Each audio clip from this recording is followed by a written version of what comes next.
All right, good evening. Time is 6:30, October 7th, 2019.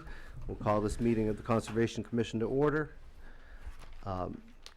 Chairman Karen is not with us tonight. Eric, you sat in August.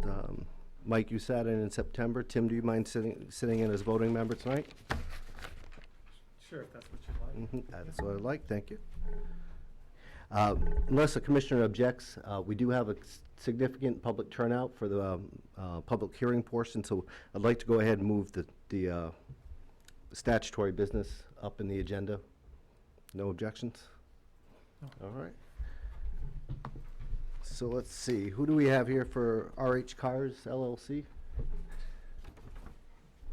If you guys would come up and sign in, make sure the green light's on those microphones.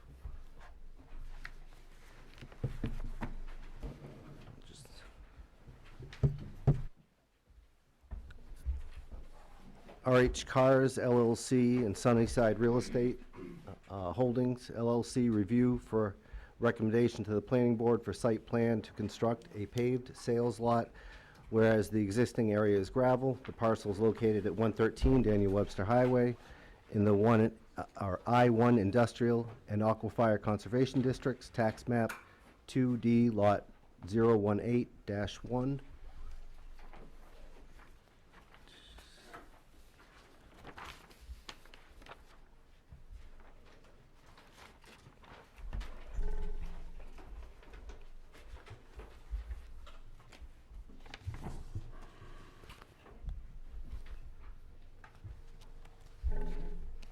Yes, please.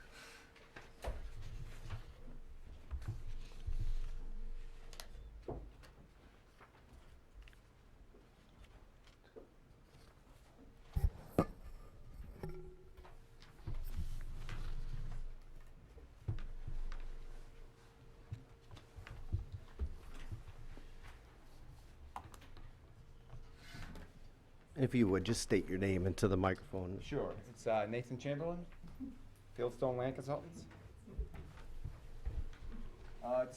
So we're here for RH Cars. It's a car dealership down on the south end of town on Daniel Webster Highway. Merrimack Road is right here, I believe. Getting the plants down over here. So it's an existing facility that he's looking to expand for primarily display storage of vehicles that are for sale. There's a lot of internet sales. Here's the existing conditions plan. So here's the existing building here, and then he's got this current display area on BW Highway, and then there's a little parking area to the side for customers. And then there's this gravel area over here on this little plateau. So this is the area that we want to expand into.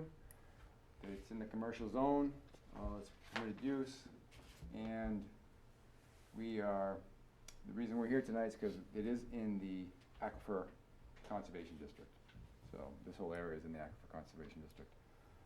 There are some wetlands down here. So we're on a plateau, and then it drops off rather steeply down to this wetland area I'm sure you're familiar with, large wetland area.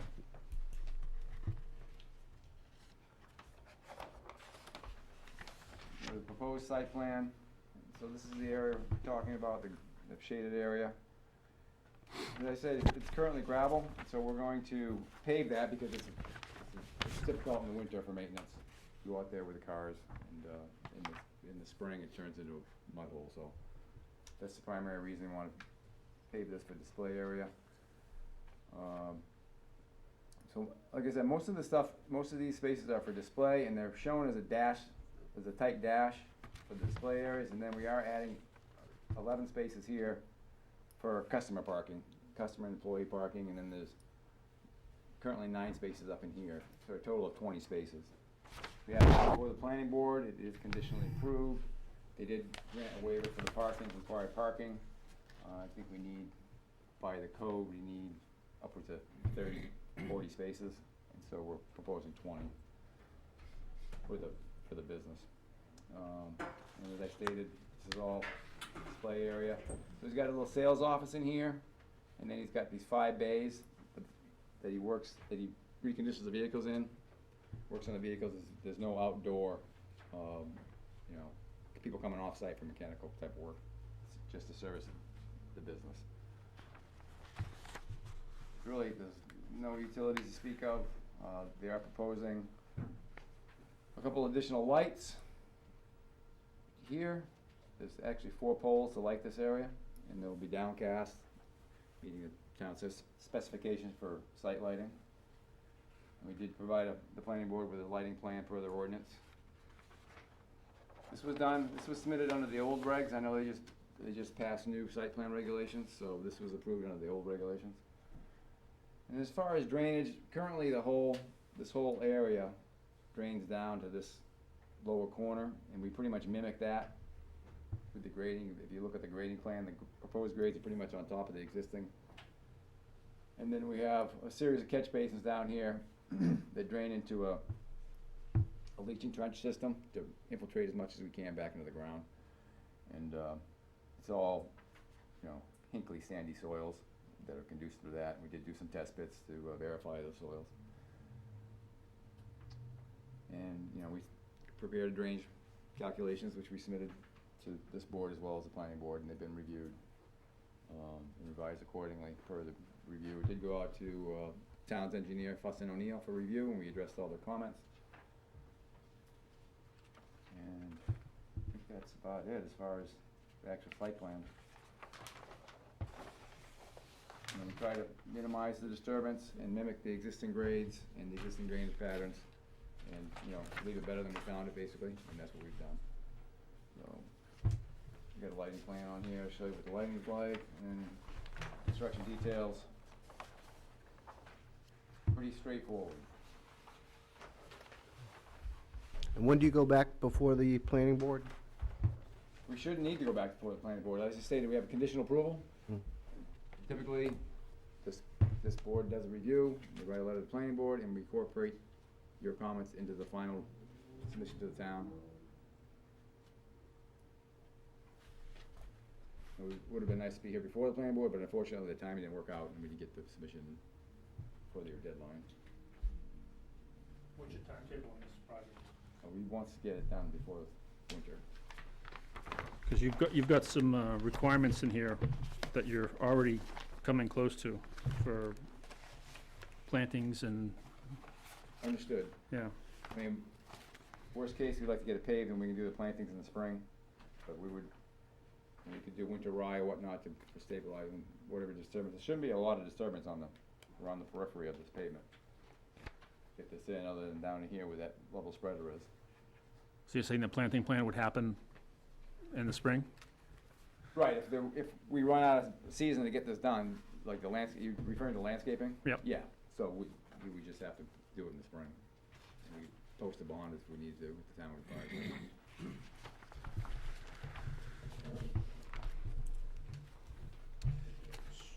On, say there's already a runoff filtering system set up there? No, it's just draining down to this area. If you look at the existing conditions,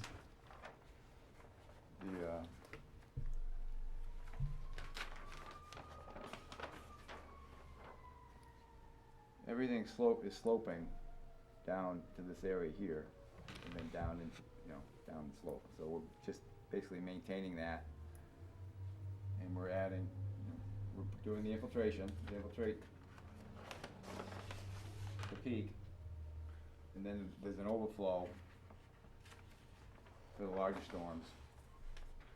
So this infiltration basin will, the smaller storms, it'll all get infiltrated, but the larger storms, it'll surcharge, and then there's an overflow here into this level spreader down in this area. So we're proposing a stone berm level spreader to dissipate that flow and discharge it evenly. Now, what do you plan to use in the winter for ice mitigation? There shouldn't be a large demand for de-icing. I mean, they just throw the cars out here. It's not a lot of traffic. There's no pedestrians to speak of other than this area. I think we have the notes on our construction details for ice maintenance. We can certainly add, if there's certain requirements you want added to the plan, we can certainly add that. I think we've asked that of other folks out. Absolutely, especially in the aquifer protection. Yeah, and it's such a Right. drop, though, gravity pulling all the water down, so. Yep. That's one thing that just jumped out at me. The other thing is because you're in the aquifer conservation area, so right now you have low phosphate. I think we need no phosphate. Typically. No phosphate, okay. On page 4, you've got a comment in here about blasting, if required. Is that just a general That's just comment? boilerplate, there won't be any blasting, it's all sand. Right. So, all these details, as you know, go Right. on the job. Just when you have an aquifer protection, blasting kind of sticks out a Yeah, little that's bit. a red flag, for sure.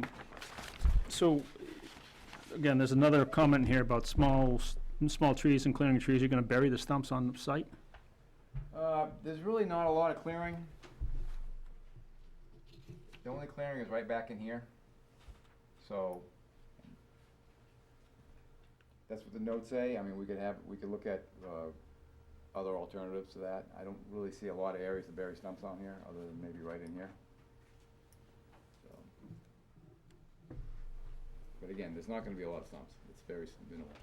No, I don't want to be burying stumps upstream of a water, wetlands like that. So, I mean, if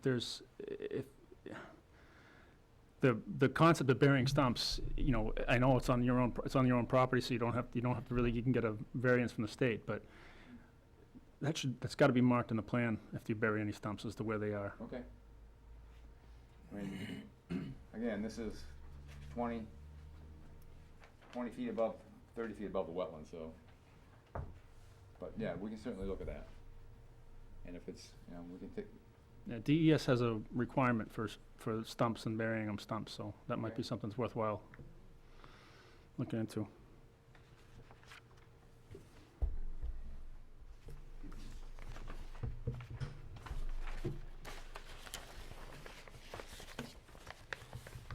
So in the event of like a gas spill or something, the flow goes into this basin, and it's separated, yes, yeah. They'll have hoods on the catch basins. and that's serviced like once a year or something like that? Correct. Usually twice a year, spring and fall. Wait, There you should don't, be you a, don't have an oil and water separator, do you? Did I miss that? there's hoods on the catch basins. It's on the catch basin. So there's a hood, so if any oil or Yeah. It floats. petroleum, it Gotcha. floats and is trapped. Right, okay. Are they seeing, you're gonna expect any kind of upsurge in the automotive maintenance with your larger, or is, I don't believe so. they don't do much work there to begin with, right? They're doing small, just No, mostly just detailing work? small, basically, reconditioning the vehicles for sale.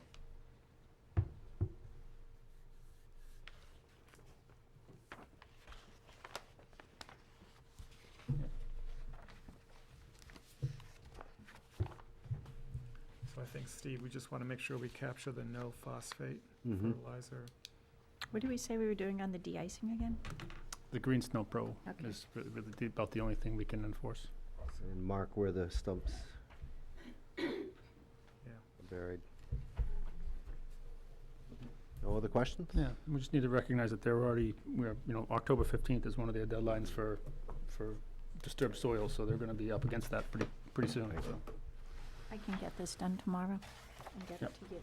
it to you, and then if you get it back to me, well, you can just send it right out.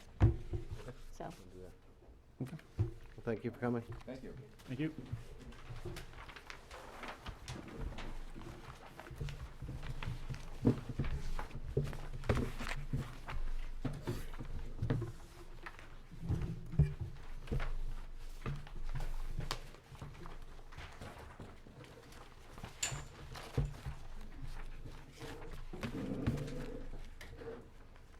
All right. I've got 6:44, so at this time, we'll open it up for public hearing. Got a notice I'm going to read first. The notice of public hearing, residents of Merrimack are hereby advised that the Merrimack Conservation Commission will hold a public hearing to consider the recommended changes to Chapter 111 of the Merrimack Town Code. A description of the proposed changes can be found at the Merrimack Town website, www.merrimack.gov. newhampshire.gov/Conservation Commission. All interested parties are invited to attend. The public hearing will be held tonight, Monday, October 7th, in the Memorial Conference Room located at 6 Babuzik Lake Road, Merrimack. So with that, we'll go ahead and turn it over to Tim. Thanks, Steve. What I'm proposing that we do is I go through hopefully a short PowerPoint presentation to describe the changes and everything else like that. I'm going to put it on that screen, which means that if those of you in the audience want to see the presentation or can't see that screen very well, you're welcome to shift your chairs around to do something that works. Steve, if you can pass me the dongle thing. That's one. Anyone hear that machine turn on?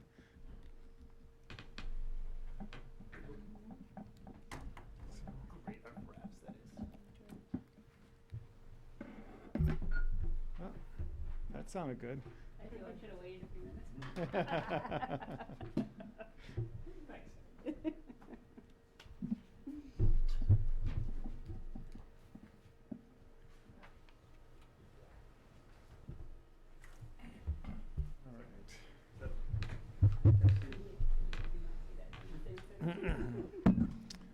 All right.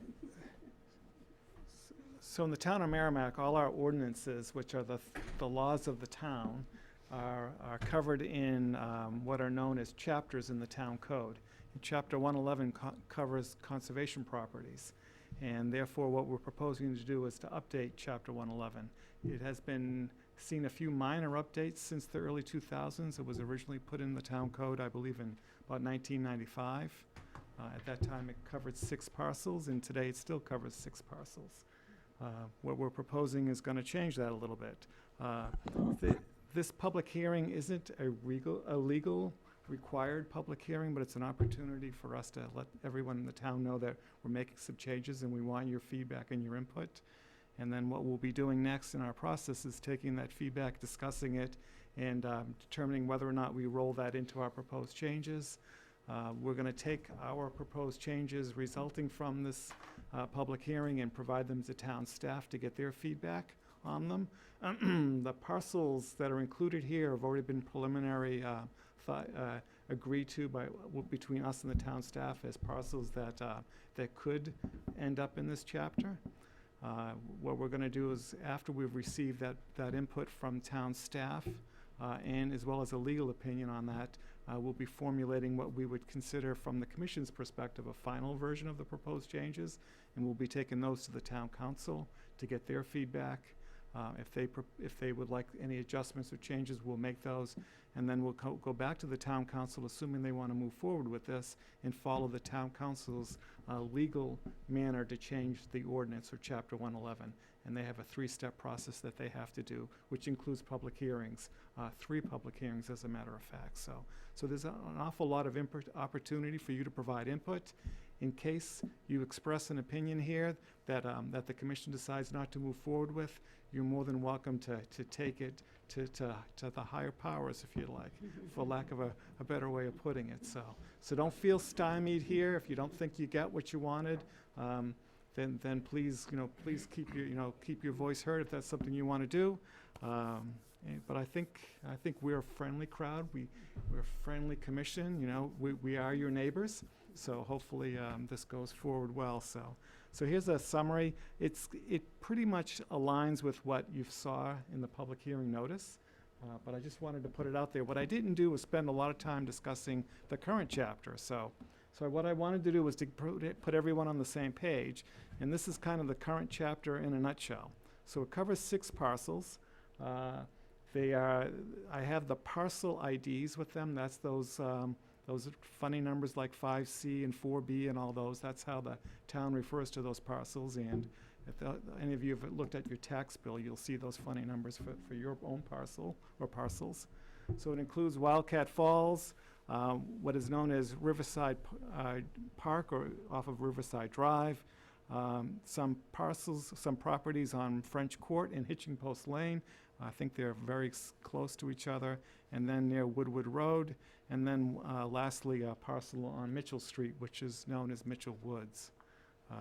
So, all 6 parcels have the same restrictions on them, and if you violate the ordinance chapter, the violation will be, processed in accordance with state RSA 31:39, Roman numeral 3, which essentially is it could be a fine up to $1,000. So. So the restrictions currently include that you can't stay on the property from a half hour after sunset to a half hour before sunrise. There can be no fires without the approval of the Conservation Commission and the fire warden. No glass can be carried into the property. No throwing or leaving trash. No alcohol or unlawful drugs. No parking or driving except in designated areas. No OHRVs as defined by RSA 215-A:1. That essentially is trail bikes, dirt bikes, 3-wheel vehicles, 4-wheel vehicles, side-by-sides, all that. And that except for, they can be used for the use of fire, police, ambulance, or emergency situations. No domesticated animals unless they are on a leash, rein, or in a cage. We have yet to see someone bring in an animal in a cage. No discharge of air-powered or spring-powered gun, any type of bow or firearm, and no defacing of any building, equipment, tree, shrub, or flower. So that's the current ordinance as it stands for those 6 parcels. Okay, so now let's get into what we're talking about changing. So we're going from 6 to 62 parcels. I use the term parcels often and intentionally because some people will refer to our properties as a property like Greater Woods or Horse Hill Nature Preserve or Wildcat Falls. In the case of Wildcat Falls or Horse Hill Nature Preserve, they're one parcel ID in the property altogether. But in the case of Greater Woods, there's, I believe, 10 different parcel IDs that make up Greater Woods. So you might think 62 was a lot, but when you look at it closer, you'll find that there's a lot of parcels that are close together that unless you could go out and find the property markers, you would think they're all the same property. So, all right. So what we're proposing is 4 categories of restrictions for the parcels. There is the all category, which means that all 62 parcels will share these base set of restrictions as proposed. There is also a separate group called hours restricted, and really what that does is that adds that dawn to dusk restriction, which is on the current 6 parcels.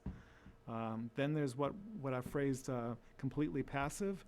That adds no motorized of any kind, and it restricts the use of a bow or firearm in any way. When I say no motorized of any kind, it really brings in snowmobiles. So that's pretty much the difference between the all and the completely passive when it comes to OHRVs or motorized vehicles. So, and then there's the 4th one called well property, which is restrictions that are being levied due to being in the proximity or containing a Merrimack Village District drinking well. So let me go a little bit further then. So restrictions for all parcels would be no fires. I think, yeah, we'll flip back and forth in a second here. No throwing or leaving trash. We saw that before. No alcohol or unlawful drugs. No parking or driving except in designated areas. No OHRVs as defined in 215-A:1. Also, no e-bikes. And all of these are except for police, fire, ambulance, or emergency needs, or as authorized by the town council or designated agents. So we're adding this slight change here to allow the town council to override or their designated agent to override this portion of the restrictions. We also have no domesticated animals. Did I include that? Did I miss that? That was on the other one. Is that a mistake in my PowerPoint? Yeah, that was maybe took. Under all? Let's see. Sorry. No discharge, no person. Yeah, I think that's a mistake. So everybody just, here, let me just for a week so we get it right. I don't think we were saying this anymore. Okay. Already a leash law. Yeah, the town already has its own dogs law that says that you need to control your animal. It doesn't specify a leash. So. Sorry about that cut and paste error. Just a little proof this is in motion. Yep, Yes. yep. All right, so, all right, so, again, no discharge of air-powered spring, gun or bow or firearm for the purposes of target shooting. So you'll see that there's a new clause added here, for the purposes of target shooting. No defacing of any building, equipment, gate, barricade, wildlife, tree, shrub, flower, or fauna, so that adds a few more things. But basically, you leave things alone. Whoops. And then we've also added no sleeping or camping overnight without authorization of the town council or designated agents. So slightly different. I think the differences are, if we go back, is we don't have a restriction on glass. I think that one's come out. I don't see that we have a lot of use of glass going on our properties anymore, unlike 20 years ago when glass was far more common for people to bring in just for regular drinking of any sort. So, and then we adjusted the OHRVs to include e-bikes, and we don't have a restriction or a leash requirement for domesticated animals. And the air-powered, bows, firearms is for target shooting. And then defacing has just been expanded a little bit, so. All right, so this is an eye chart. I fail even with my glasses, but basically that's all 62 parcels, which I believe were all listed in the public hearing notice, so. And we can get into particulars if anyone has a question. So ours restricted really only covers 2 parcels, so right now it's 6. We're proposing to make that only 2, and it's 2 of the original 6. The one, Hemlock Street, is Wildcat Falls. The other one is Riverside Drive, or Riverside Park, as some people know it. So basically, for those 2 parcels, we're proposing that you can't be on those parcels a half an hour after sunset to a half hour before sunrise. So completely passive includes 13 parcels. It's basically just adds snowmobiles, as defined by RSA 215-C, and it prohibits the discharge of a bow, firearm in any way, which therefore restricts hunting on those parcels. So therefore, you cannot hunt on those parcels if it requires the discharge of a firearm or a bow. There's a quick map in there. I know it's hard to see. I've got better maps that we can bring up on the screen if we want to talk about particular properties. And then the last one is the restrictions for well properties. It includes 4 parcels.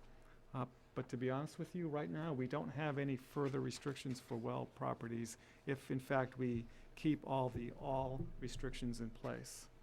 So if something should change in the all, we may end up adding a restriction for a well property. But at this point, it's covered. I am going to go solicit for the MVD for their input as well.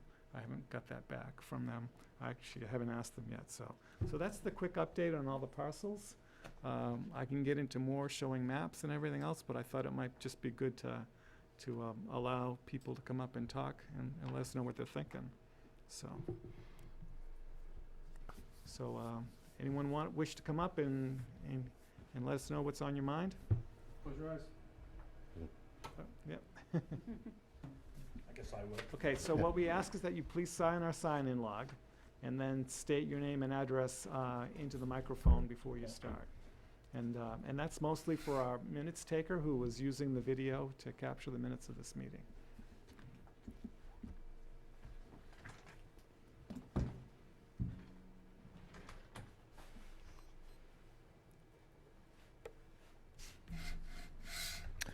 My name is Paul Labrie. I live at 30 BB Lane in Merrimack.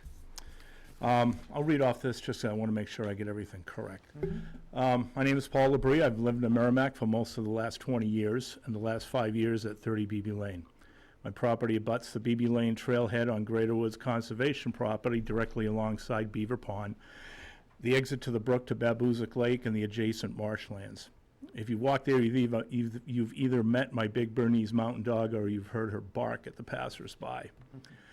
I want to make a statement in regards to some incidents that have occurred on the property, and this is Greater Woods, which were either witnessed by my wife, my neighbors, or by me directly pertaining to hunting at Greater Woods. While I'm not aware of incidents at other properties, I doubt these that I'm going to describe are the only ones. And I'd also like to note that I did quite a bit of hunting in an earlier life until my kids grew older and needed more weekend attention to sports and school activities, so I want to be clear that this is not a statement from an anti-hunting person by any means. 4 years ago, when a short time after we moved in, we had an incident of hunters shooting less than 30 seconds after exiting their vehicles, which my wife saw from the bottom of the trailhead at Pond's Edge, clearly in violation of the state-mandated 300-foot safety boundary.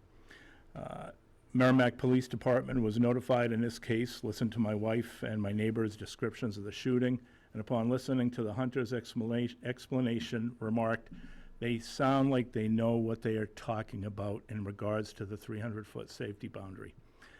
The officer left, not even checking the area for footprints or spent shell casings. The reason I know it was within the 300-foot boundary was because when I arrived home from work at 10 p.m. the night of the incident, I walked the shoreline at the bottom of the trailhead with a headlamp, where I quite easily found fresh boot prints in the mud in the pond and a spent 12-gauge shotgun shell in the grass. The shell smelled of a very recent firing. The next day, I measured the distance using my rangefinder, which registered at 140 feet from my home. I then contacted a local New Hampshire Fish and Game officer who also walked the area, saw the prints in the shell where I had replaced it from where I had found it. He agreed that while they had probably shot and retrieved the ducks there without anybody seeing them, he could do nothing but issue a verbal warning, which he said he would do, as he knew the hunters and remarked, "They are dirty." Those are his words, not mine. On 2 other occasions, approximately a year apart while walking my dogs, I've run into hunters on the trail and taking a stand 30 to 40 feet off the trail. Let me repeat, on the trail, and taking a stand 30 and 40 feet off the trail.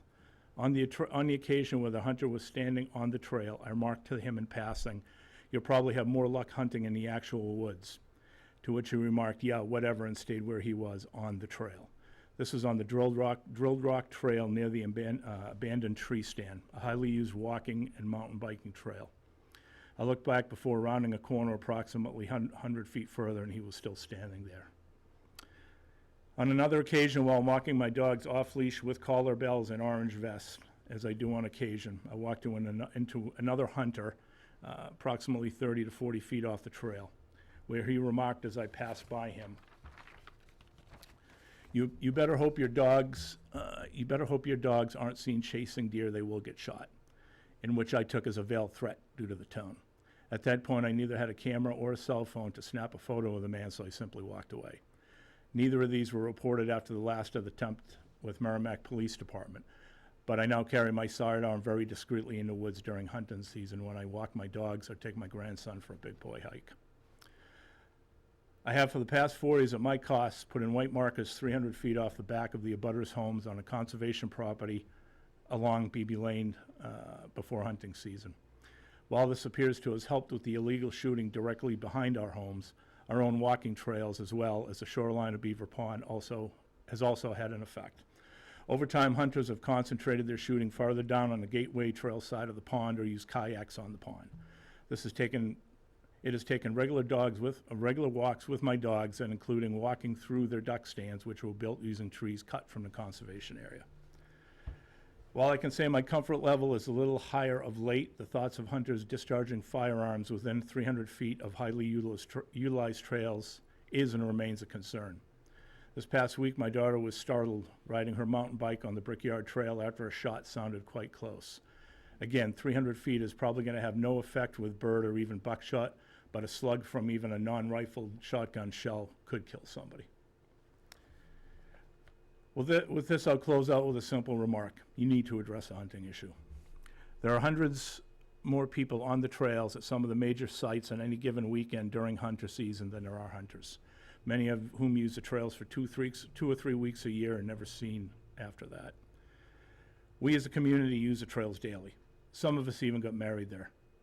Others carry bags to haul trash out after hunting seasons as well as the rest of the year, let alone, last year alone, the count was one lawn chair, countless cigarette butts, a few Dunkin' Donuts coffee cups, and a dozen spent shells around the beaver pond in Greater Woods. While the Conservation Committee is okay with restricting access hours to stop damage and unwanted partying in the areas, I must ask, why aren't you okay with modifying hunting rules at areas where there's high traffic or close to abutters' homes within some of these highly used hunting spots? We live here in the trails year-round. It is our safety at risk. Shouldn't that count for as much as damaged overlook or beer cans on the trails? So I guess my main concern, obviously, I don't want to stop hunting on the sites. I think one of the things that should be taken a look at is the location of some of the more used hunting spots in regards to people's homes. Myself and two neighbors, we live right on that corner of the beaver pond where there generally is a lot of shooting. It's dangerous.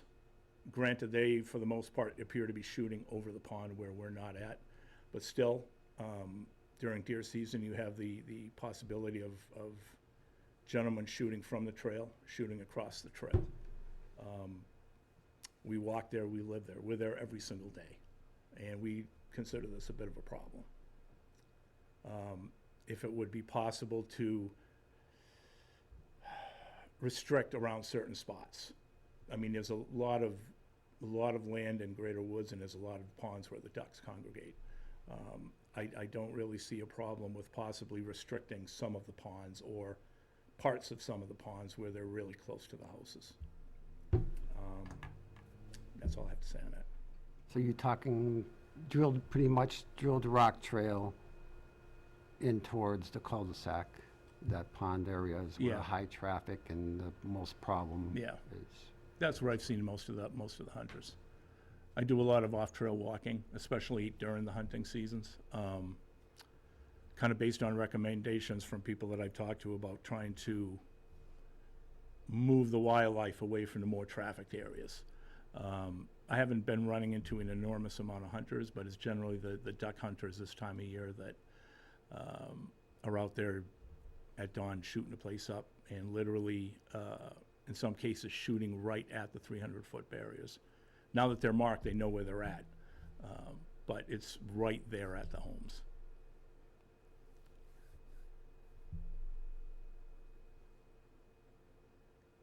Is that possible to restrict an area, a certain part of Greater Woods? I mean, it would probably be complicated, but it'd have to be marked off, or? Yeah, well, it's possible to market. It's then the enforcement, Yeah, right? it'd be really hard. Yeah, because I mean, anything we do, it has to go back up through town council to get, I mean, because the police can't enforce it unless it's in the ordinance, which is fine, and it's gonna be it's gonna be not impossible, but it would be difficult to, cordon off a section of a parcel.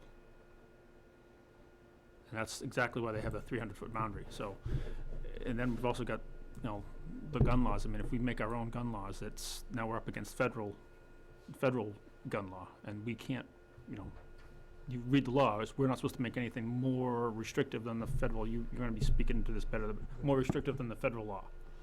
So that With this sums it state up, law. the state law. State law, yeah. Yeah, so I mean, yes, there's an effort that we can put forth to make that try to happen. It's not been wildly successful in the past, but we can try again. Have we designated partial areas Partial, in the past?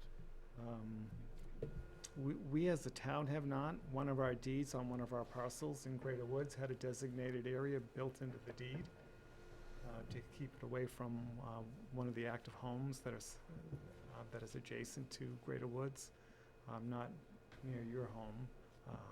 But when that parcel was purchased by the commission, it was built into the deed of the grantor that there would be a designated no hunting area built into it. So And we were asked to sign it and stuff like that, but we never really had an enforcement on it.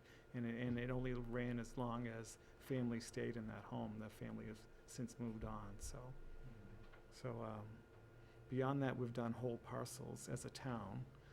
That's including the 6 parcels that are in the current chapter. They're all covered now. They don't allow the discharge of a firearm, which essentially means you can't hunt. So, Paul, if you don't mind, how many people are you seeing this time of year use the trail on a weekend? I was out with my dog Sunday. We had what do I call them? A tribe, Every morning, yeah, I mean, we have people, every morning, you know, 4 and 5 cars. I know this weekend I was passed by a group of mountain bikers that had 15 to 20 people in there. There are cars outside the cul-de-sac from dawn to dusk almost every day. I mean, I can't quantify it other than say there's always cars out there, and we see an enormous amount of mountain bikers out there at this point. Busy, it's a busy corner. My dogs drive everybody nuts, including me.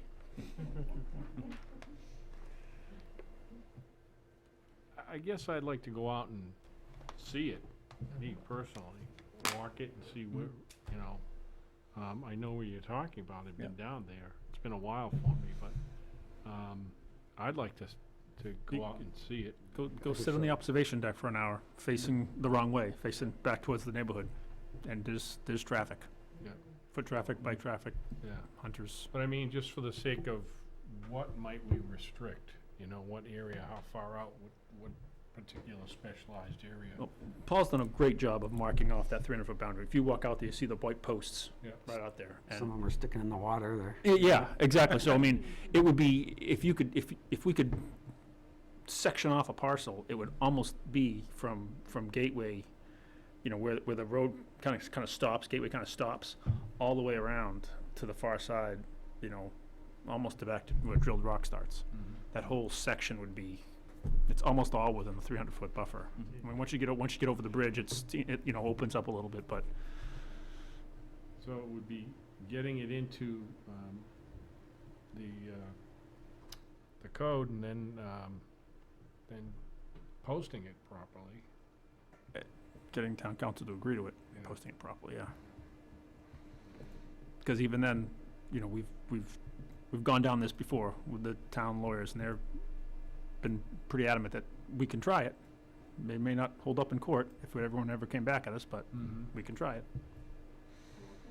I'd like to go up and Yeah. answer. Yeah, please. Yeah, so, I guess on the last, one of the things that, I guess as a little community out in, you know, that area we've done, has been pretty proactive in talking with the hunters. If they don't really, you know, we've asked them, move farther down, move across the pond, right? Because 6:30 in the morning, you hear the bangs.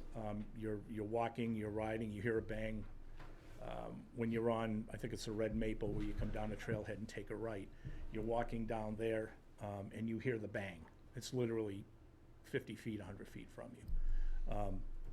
You know, we've tried to move them out as well as we could. Some listen, some don't. Some I've actually walked through their stands with my dogs and sat there and talked to them and tried to make them feel like, go farther down, right? Yeah. Be a good neighbor. If you guys want to get it signed, we'll make sure that the hunters are not in there, you know? Right now, we can't, there's no law, we can just sort of, you know, try to explain to them the inconvenience that they're causing, but some guys listen, some guys don't. But if the signs are there and the town wants to back it up, by all means, we'll call the cops every day Time you want. if we find the need. Yeah, and you've been a very active supporter, and we do appreciate I try. what you're doing out there, so It's thank our you. backyards, Yeah. right? Thank you. Thanks. Could we subdivide off a piece and make it its own parcel and its own laws and rules? Sure, it's America, we can do anything. There'd be some expenses to that. Yeah, but I mean, yeah. But I don't think this issue's gonna go away, and I think it's No. gonna happen on other properties No, that's, too. that's, as yeah, that's, more there you go, this is people perfect right here. move in. Essentially the area that you're talking. Yeah, So I guess, Paul, if you wouldn't mind, maybe pointing out, using your hand, where you think this should be expanded. Okay, right now, the 300-foot boundary, probably on the water, is here. So all here is within the 300 feet. Yeah. Once you get out to here, it kind of goes out a little bit. I can't speak for these two neighbors here. I mean, that's, when they're down here, they're down a bit of a hill, so the sound, I don't think, magnifies over the hill, right? But when they get into this area here, when we got sort of that little Flat. flattish kind of thing, the sound just echoes up. Not only the sound, but, you know, Hunter sees a thing coming, he goes over with it, follows it. If it ends up following it towards the homes, you may end up with some towers dropping in the property. Again, bird shot, not gonna hurt anybody, but if it happens to be deer season and they do the same thing, you know? So, where would you, in a perfect world, where would you propose this, it be cordoned off, if you wanna use that term? We have a trail that follows generally right along the edge here. Yeah. And then peels off onto Gateway. Bring up the trails. In a perfect, I would say like at least out to here. Because then if they're shooting, I mean, this, regardless, if they happen to go the other way, they're shooting over the trail, right? But I think in a perfect world, probably restrict maybe here where the properties are. And then, But they're shooting in my backyard right behind us. right. Yeah, and they've shot actually, where are we here? They're In this shooting, area here. no hunting signs. My husband goes on a ladder so that they can't tear them down, which they used to do. We bought metal signs, and then we find them riddled with bullets, and that's right behind our home. Could you And where please, do you live on could you this? please sign in and give us your name and everything? I'm Marjorie Bauer, and I'm at 28 BB Lane in the cul-de-sac right next to Paul's home. Thank you. And I am this house here, and we have an issue with hunters who are going on these private properties and hunting back here. And they're shooting our no hunting signs. We have to replace them every year. I have lived in Merrimack for over 35 years, raised our family here, and long before this was conservation land, it was privately owned land. And when the hunting became such an issue, we ended up contacting the private owners of that property, and they had no idea hunting was going on. They didn't want to be liable for someone getting injured, so they gave us permission, which we asked for, to post no hunting behind our home, which was the issue for us. And they agreed, and we had posted it, and we would keep calling the police, and they would keep coming out. Then it became conservation land. I guess my big question, which I've never been able to get answered, you say you have lawyers. I can't understand how the town would not be liable if somebody is shot, killed, or injured on town-owned land that you're allowing hiking and on bicycle riding and all these activities on town-owned conservation land, but you allow hunting to go on these same lands. And I can't understand where the town wouldn't be liable. You're letting people hunt on the same trails that you're letting people hike and ride bikes on. And literally and Paul was nice when he said, we hear bang. Saturday morning, Sunday morning, 6:30 a.m., it is boom, boom, boom. And we are dealing with young children. He has grandchildren living at home. We have young children in the neighborhood. I had my parents living with me for illness, and this constant firing of guns in our backyards, literally. I just don't understand you say you're not allowing target shooting. Why are you not allowing target shooting, but you allow hunting on the same trails and the same land that people are hiking all day long, every day? I guess that's my big issue, and the liability factor for the town.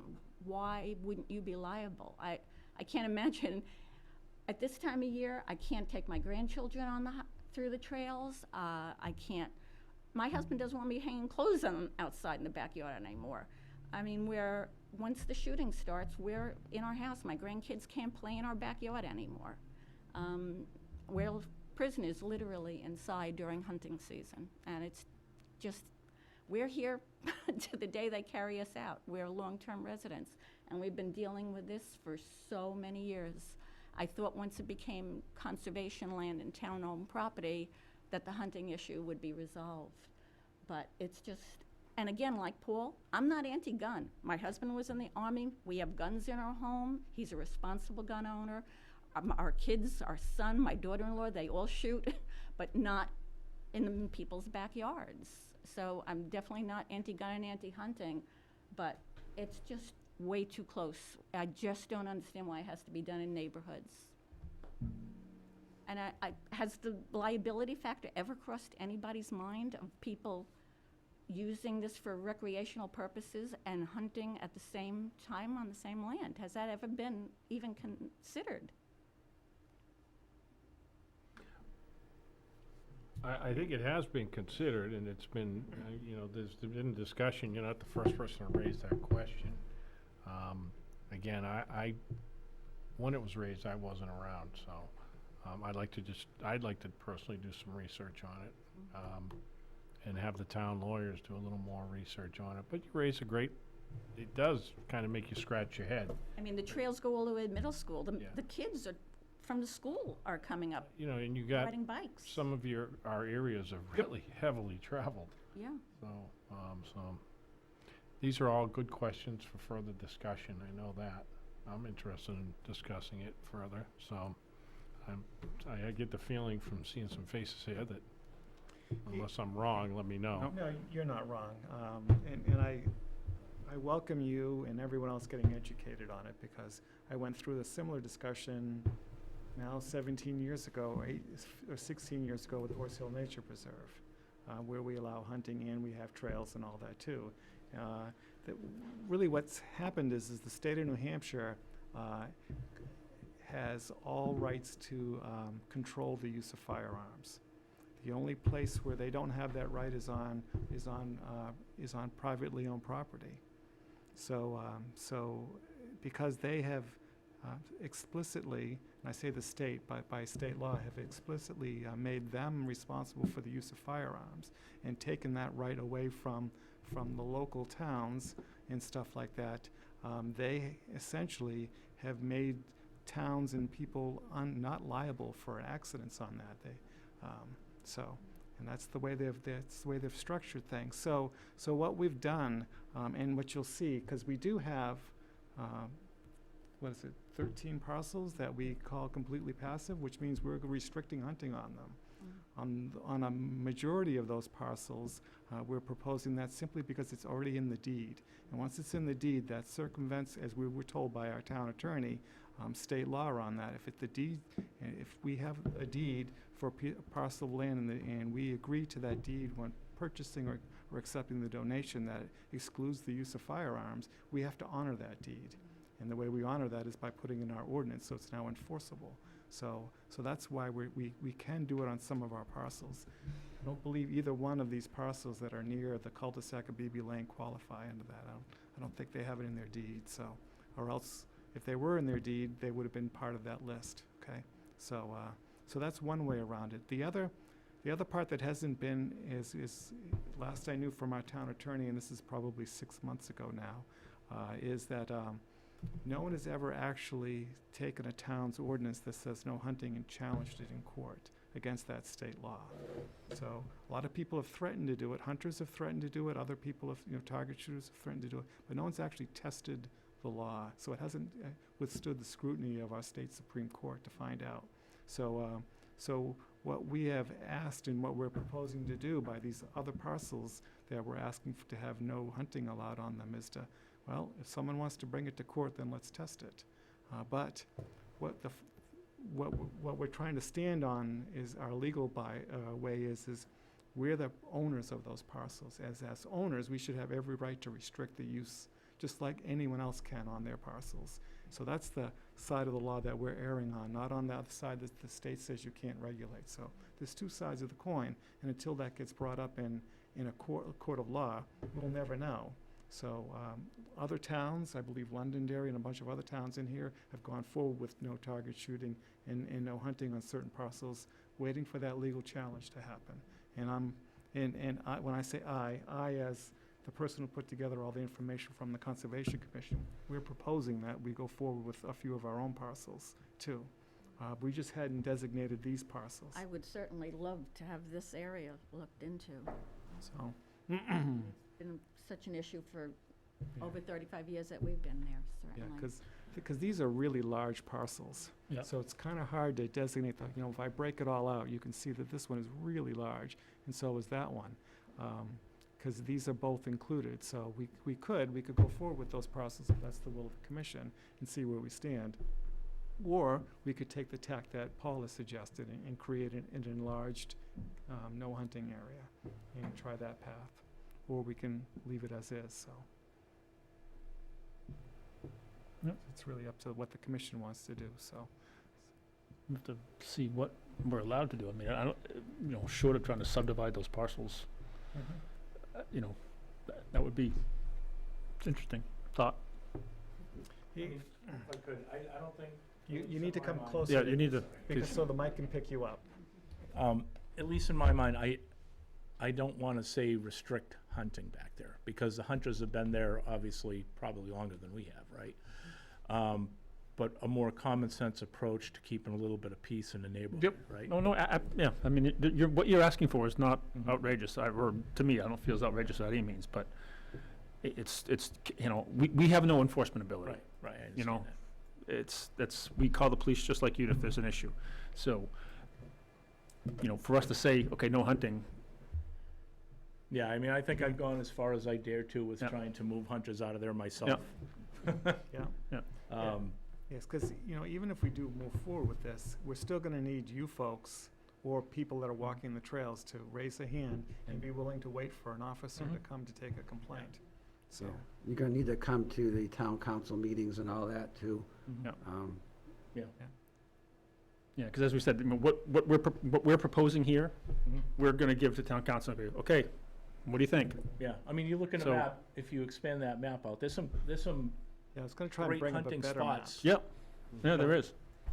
Other than just that right behind the houses there. We have guys that are on their kayak, that go out in a kayak. There's one guy that goes out in a kayak in the middle of Beaver Pond. Yep. And he's got his thing all set up and he just sits out in the middle of the pond. Great, right? We hear him, but it's not like he's in our backyard anymore, you know? So the other thing is, we can't stop illegal activities when it comes to hunting. Right. Like, you're not allowed to shoot over a trail, and you're not Yeah, allowed to I shoot within understand. so much Yeah. distance of a trail, okay? Yeah. Yeah. So enacting laws that reinforce laws that are already there is probably not a path Right. we go down, Yeah. okay? That's really an enforcement thing. Oh, I understand, So- All right, thanks.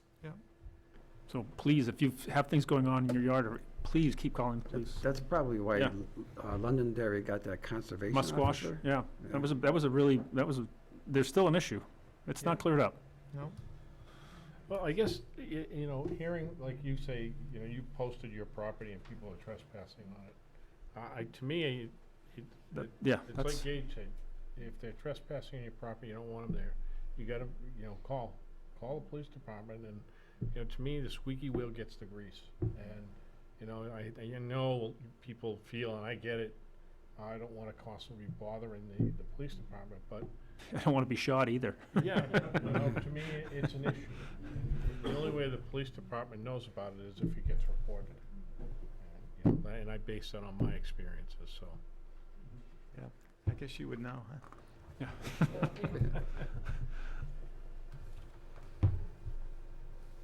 Another member of the public like to come up and speak?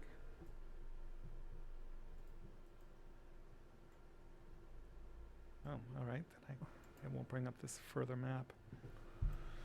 Tim, I just had one, I wanted to clarify, and I might have missed it because Sure. I missed the last meeting, but, so the hours restricted, right now, it looks like the only parcels are the Wildcat Falls and the Hemlock.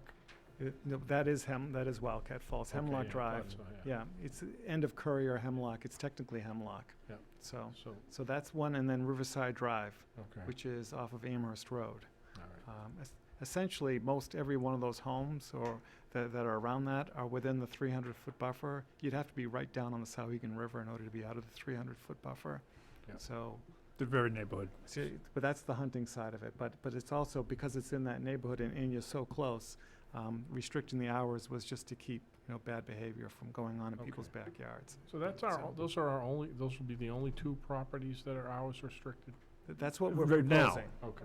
Right, I mean, Yeah. do you have any other parcels you'd want to expand upon? I'm just actually, I'm thinking, I know Wildcat Falls in the past has been, I think it's appropriate for that to be restricted hours-wise, because it seems to be a magnet for some partying going on there pretty frequently.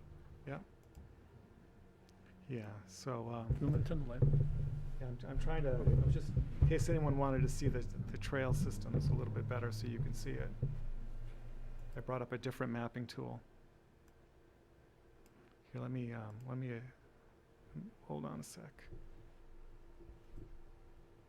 Whoops, wrong one. Oh.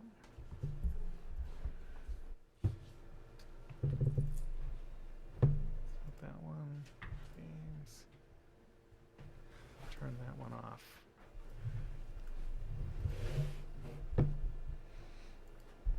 That kind of shows you the trails around that cul-de-sac as well, in case you were curious. So here's the cul-de-sac, and then these are the trails, so essentially everything on that side of the water is. Yep. So, but if I go out, you can see that there's trails all over these parcels, so there's very little places for hunters to actually perform their sport in these areas. If you follow the rules, the laws, right? So you have to get way down in these other parcels here, which we own this one, we don't own that one, so okay.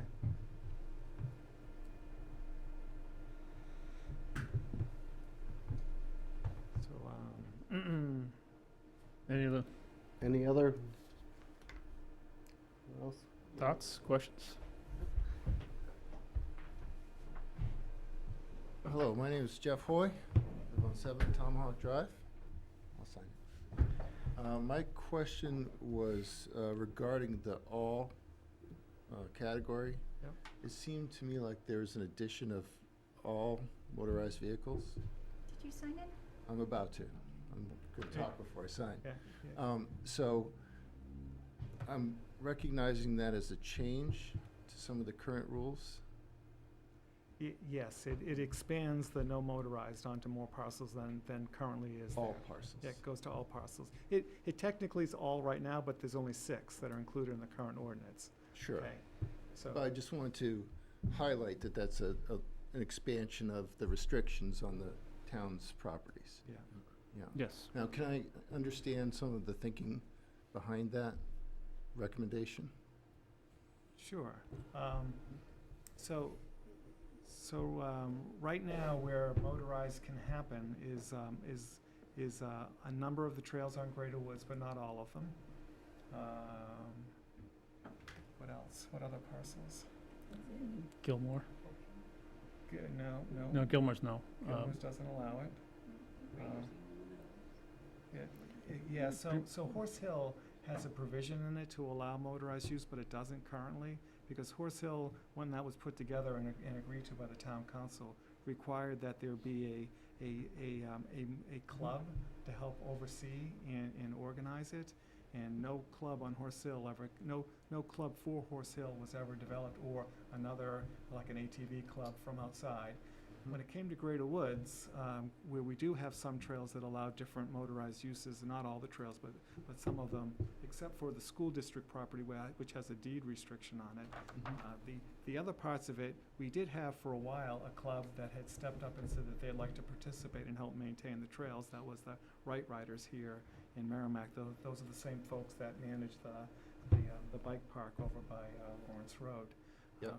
But that club, they never actually came to fruition. After a few meetings and helping on a couple of projects, no more help has been happening to help manage the trails that get beat up because of that use. Okay. So the thought was, is until we have a responsible club that's gonna help with the maintenance of those trails, we would just restrict it altogether.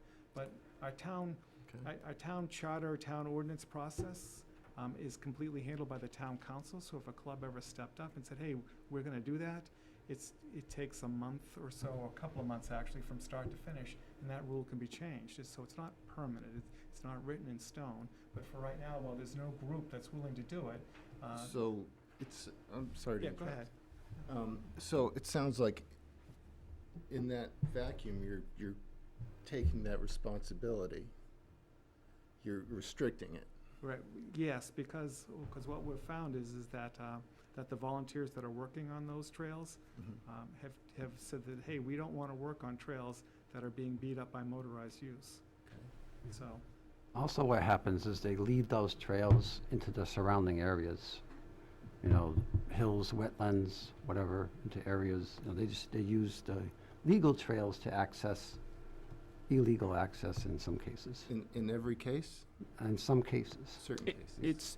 It's regular. yeah, Okay. It's a regular occurrence. pretty regular. Yeah, it's a regular occurrence. I've seen a lot of the postings. Right, yeah, the damage caused by, and again, there's a lot, you go out there and there's people on the right trail behaving well, and then there's people that aren't.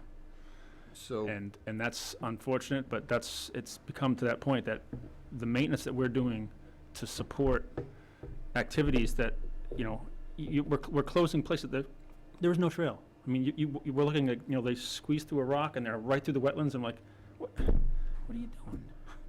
You know, and there's ripped up, there's mud everywhere, and you're like, okay, now we gotta go hire someone to get a bulldozer down there to put a rock there to close off this little space that shouldn't have been gone through in the first place. okay. And it's a regular occurrence. And how much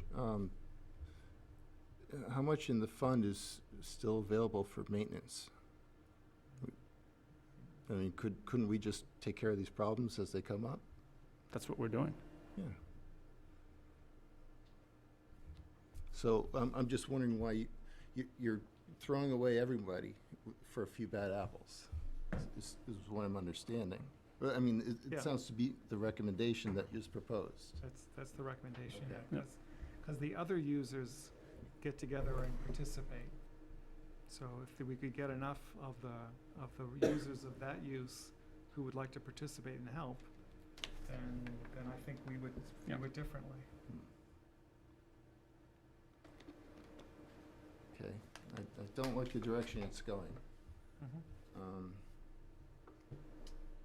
Okay, that's my 2 cents. You know, while you're here, I mean, if you're not happy with the direction it's going, I'm curious what you would think would be a good suggestion it should go in, and how. Appropriate education, users, similar to the hunting issues, you know, being good neighbors, the outreach. Well, I mean, We have motorized vehicles. they're regulated. And they're not supposed to. There be is a going on Beaver regulated Lane. hunting season. These woods are there for everyone, you know. They can't be performing those activities all year round. But they can. They can. Coyote season is all year long. Okay. I guess I've listened to hearing Tim say, and I'm aware too, that there was an area sectioned off. And the town also has out by West Road that, the dirt bike park there, the OHRV park. But they had an area out there, and the parameters, apparently, because nobody wanted to maintain it, the club, that it didn't work out. Now, I look around and I think I was okay at the time when they opened up that area. I didn't think that was a bad idea. It gives people who want to drive OHRVs the opportunity to do it, but also there were people that pressed the boundaries. But there was also no interest in forming a group to handle it, as Tim said earlier. So to me, I can't imagine, like Horse Hill. I can't imagine OHRVs being in there. I don't know if you agree or disagree with me on that. But there are just some areas, but that designated area I thought was a good kind of, halfway point, if you want to call it that. And I concur, because I think that there are other properties that have further restrictions. This is, the Greater Woods being one that still allows for that use. This would make it so that no areas have that use. I think Tim made a great point, and as the council representative here, I think nothing's written in stone, and knowing the group of the commissioners here as well as the councilors, I think that if at some point in time somebody came forward, maybe a group had been formed, and they in earnest wanted to take on that responsibility and keep that area, I could see, I know me, I'll speak for myself as a council, would be happy to revisit that. So I don't think, like Tim said, nothing's written in stone as far as that's concerned, Right. so. Okay, and there are other opportunities to address these concerns. at absolutely. Other meetings. Yeah. Okay, thank you. Thank you.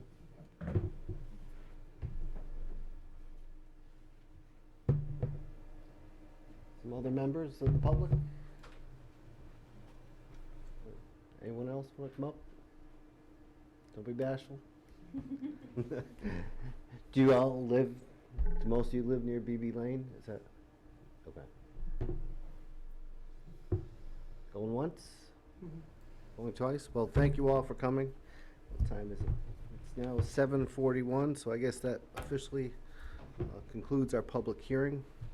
Public hearing closed at 6:31, or 7:41, sorry. You're all welcome to stay for the rest of the meeting, but you won't hurt our feelings if you decide to get home in time for Monday Night Football. Thank you all for coming. Yes, thank you. Thanks, everybody. Thank you. See.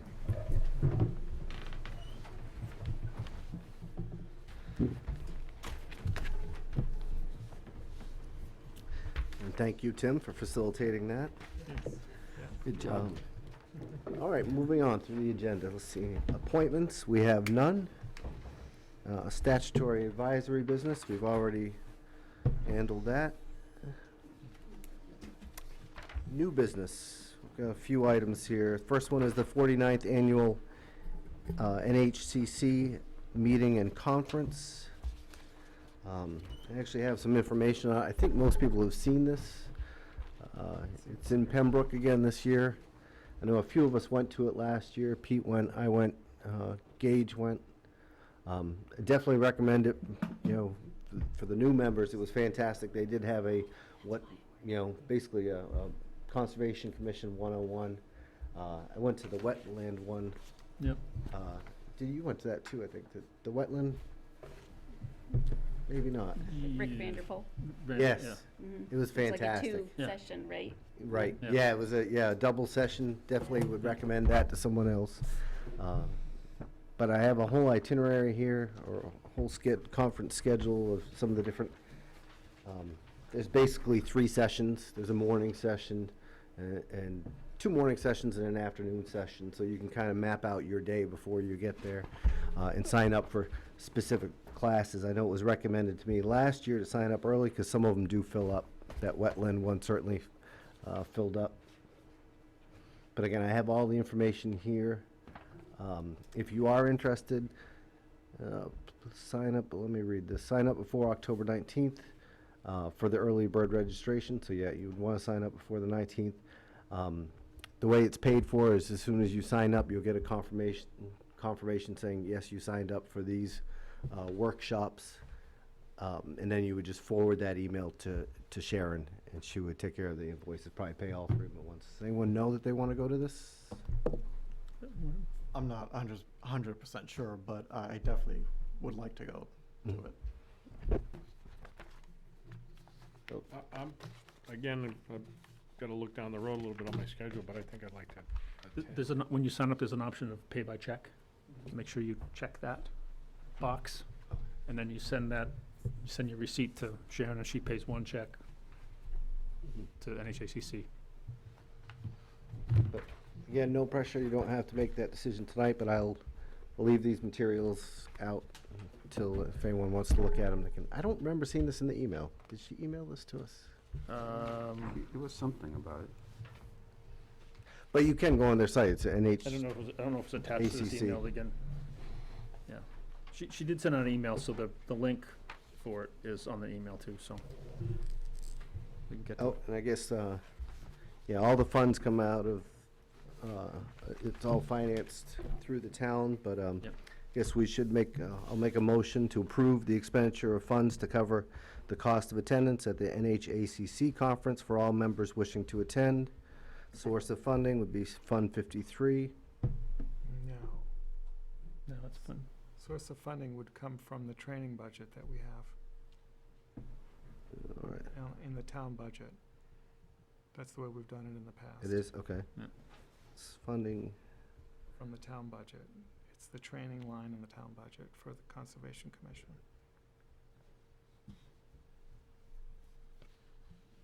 But it's a big expense, but that's where it comes from.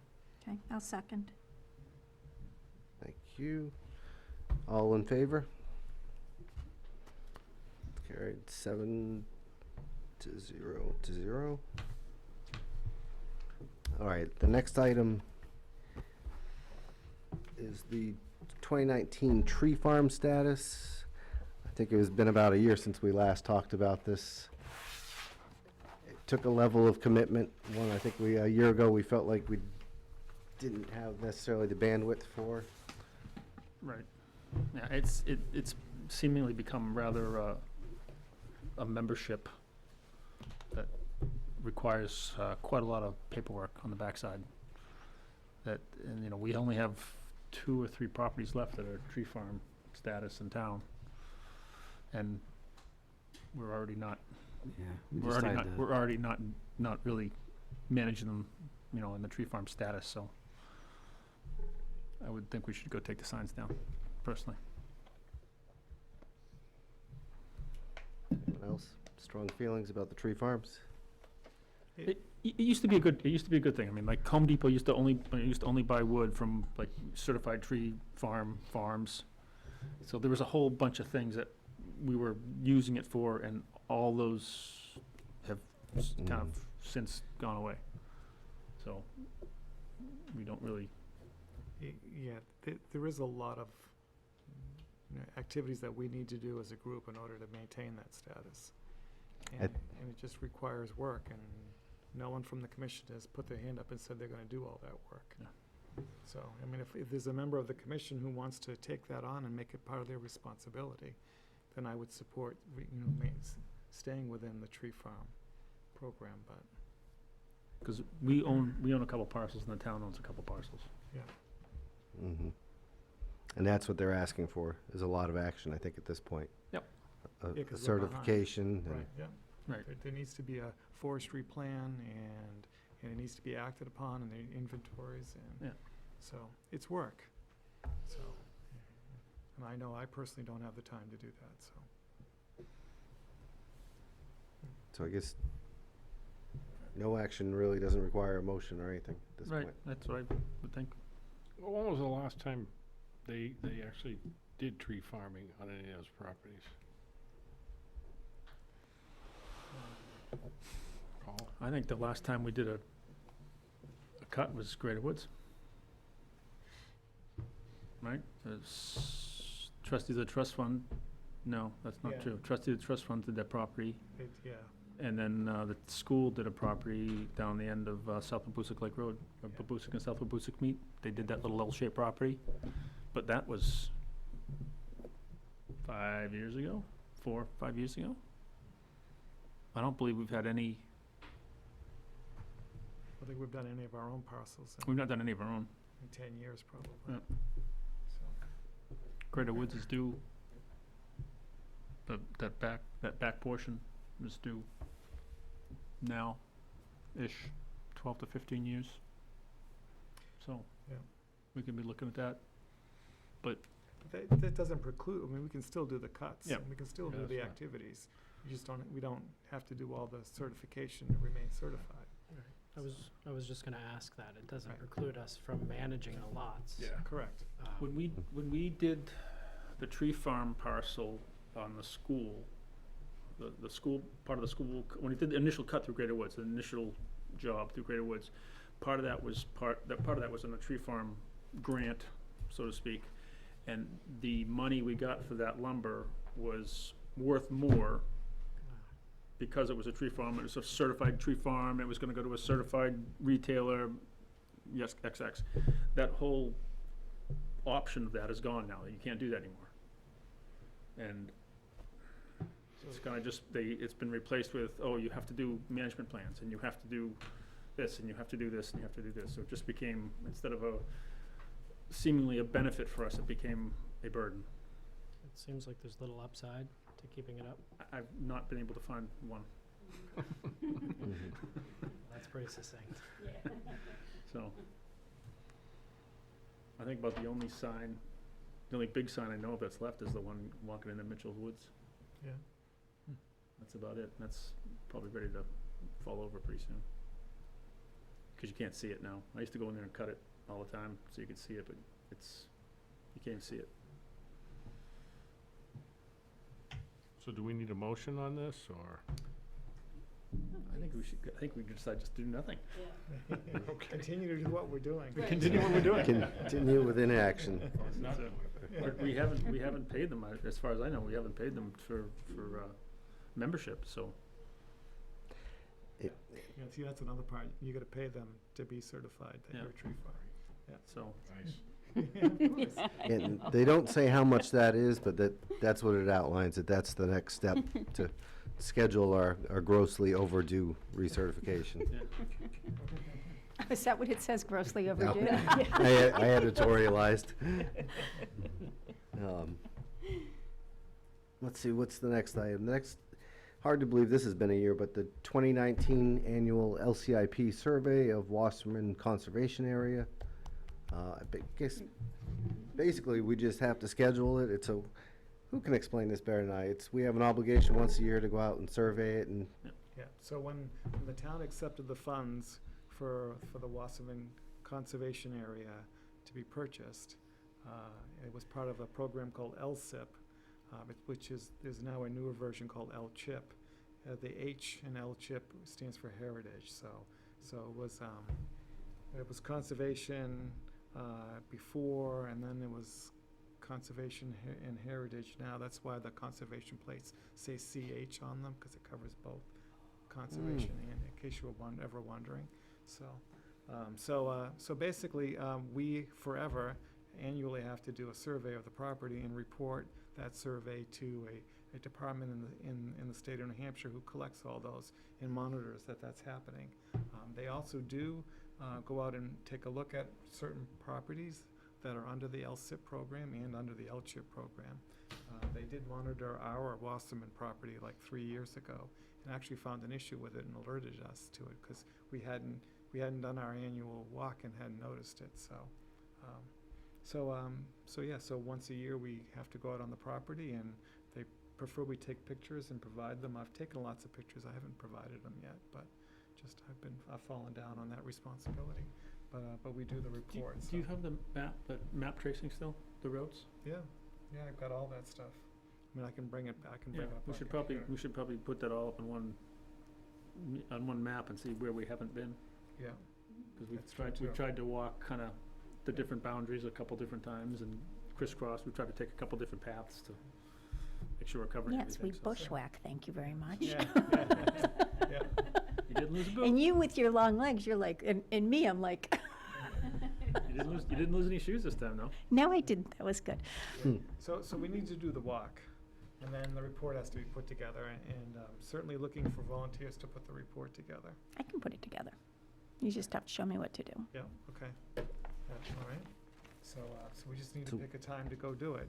It doesn't have to be the full commission, it could just be a few members. I think the last few years, most of the commission's gone out for the walk, which has been good. We all get a chance to see one of our properties, so. Last couple of years have been pretty cold, too. I think we did it in November last year. I think it was cold. Do we want to try to? Well, we Good used time to do it, though. We did it in May, and then the last 2 years, we've done it late in the year. It needs to be done before December 31st, so. Do we want to try to get out before it gets cold? That was last week. What about, let's see. Well, assuming not everyone's going to the NHACC, would we want to try to do it Not the same day, same day? Or no. only You nine. wanna- November 10th last year. You want to try on the, Yeah. Yeah, it wasn't bad. wait a minute, do you Early want, November. do it on Saturday? What is it, the 9th? Is Saturday okay Saturday the with 9th? everybody? Of Of December? No, November, November 9th? Oh, November, okay. That's the week after the classes. Yeah, that's what Yeah. we did last year. Works for me. All right, what time, Does that work? did we do it at 9 last year? So November Saturday the 9th at 9 o'clock?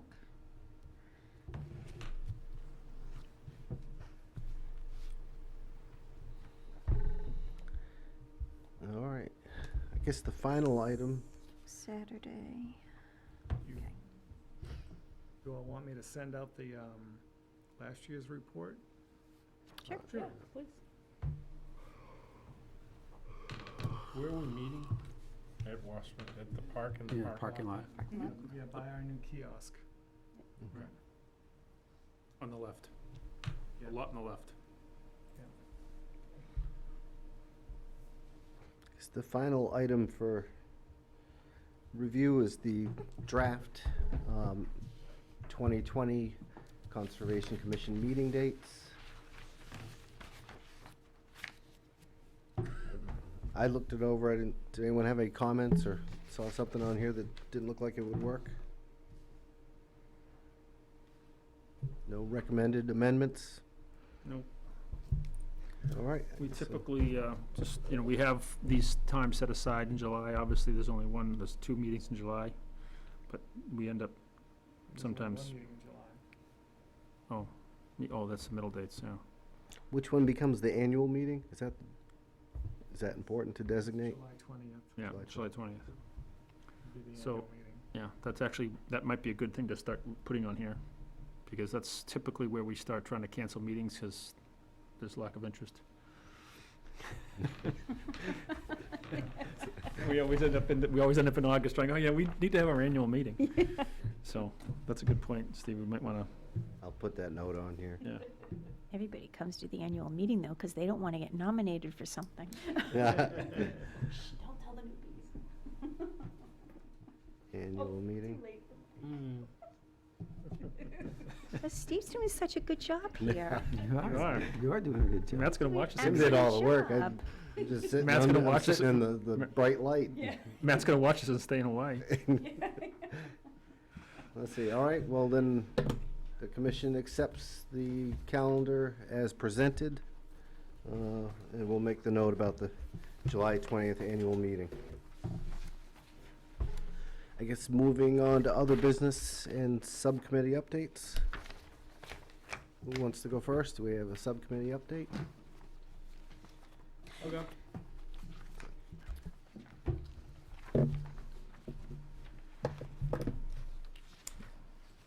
So Wildcat Falls had an interesting email. Oh, yeah. Yeah. That was great. Um, Or not. And I promptly messaged him. So what do I do about this? So someone asked if walking on the Wildcat Trails was free, and what the hours were. So I said, oh, it's free and it's dawn to dusk. And then she came back and said, yes, we have 2 tour buses. And I panicked and contacted Tim, and we determined that Wildcat Falls is not the right place. So what I did end up doing, just between her and I, she said, well, where can we go? So I suggested Mines Falls, quite honestly. And I said I would call the Nashua Police Department and ask where you could park. But of course, now I'm seeing that the Humane Society is having a walk, so hopefully her trip with 2 busfuls. And it's actually, I don't know if I shared this with all of you. It is 2 tour buses full of Italian tourists that are going to the opera in Boston. So I'm trying to picture them, because I've tripped over a root and face planted in Wildcat Falls.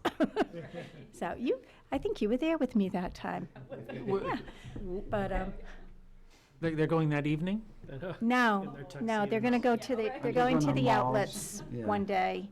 They're here for, a few days, so they're gonna go to the outlets, and then she wanted to bring them somewhere where they could, experience New Hampshire.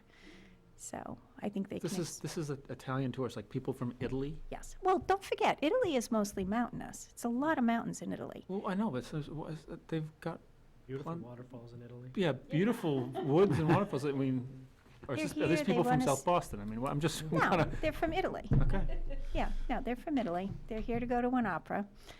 And I give her Yeah, no, kudos. great. She's That's- a yeah. Boston tourist, 'cause she's, Yeah. with the Boston Tourist Company, but, Wildcat Falls is not the place for 2 tourist buses. So thank you, Tim, for helping me through that. Can you imagine? No, I Can you can't. imagine the And emails we would've got? Oh. I explained the situation to her, so. You did a great job. Well, thank you, because you gave me the feedback that I needed to be able to put the letter together, so. And she did thank me for my honesty, which is your honesty, so. I would have been like, drive by really fast and have the people jump out. And then park far, far away. But no, I think it all worked out for the best, so You never know. I hope. I mean, you never know what's gonna happen with these, it seems like one person going for a walk. Well, I was concerned that it was the same bus company from Canada, which is why I asked her, where are you coming from? But she's from Boston, so it's just, I think we just need to kind of prepare ourselves that, I'd like to know, how did they find They- that location? I mean, what, yeah, they probably go online and it's like, where are some good places that we can take people? I think that the website markets Wildcat Falls as one of our key sites. Yeah, Mm. but I explained, If you could, you probably search waterfalls in New Hampshire and it probably shows up. Yeah. yeah. It's the closest Yeah. to Boston. Right, closest to Boston. well, and close to the outlets, so it's all, oh, hey, It's a win-win. No. there's outlets, there's a No, brewery, and- there's a waterfall, there's a couple places. of She food. was very understanding once I explained it to her, so, Yeah. Good, thank you. okay. Other subcommittee updates? Yes, the Horse Hill Subcommittee held a meeting on September 30th. I think we all owe a debt of gratitude to Cindy Glenn for her years of dedicated service in the ex officio role I've taken over as of now, so thank you, Cindy. Thank you. Nothing really to report, other than Dawn LaLiberty asked that I mention our colorful discussion about OPDMDs, other power-driven mobility devices, and wanted to let everyone know that when we do revisit the rules for our properties, some other organizations handle them a little bit differently. Specifically, he wanted to draw our attention to the Forest Service rules, specifically their travel management rule concerning e-bikes. So I let him know in the future when that comes back up in discussion, I would take note of it, put it in the record on his behalf. Other than that, our next subcommittee meeting is... Do you happen to have any links or anything to that? I have a paper copy, and I could find the link and Yeah, send if it you to would, everybody. if you wouldn't mind. You bet. Yeah, I'd like to see what other people are doing. And then our next subcommittee is scheduled for December 9th here in the Memorial Conference Room, 6:30 p.m. Can I just piggyback onto Horse Hill just for 1 second? Remember, I don't know if you all recall that we had a student that was doing a historical project on Oh, yep. Horse Hill? Yep. And that student did contact Mark Nozell from the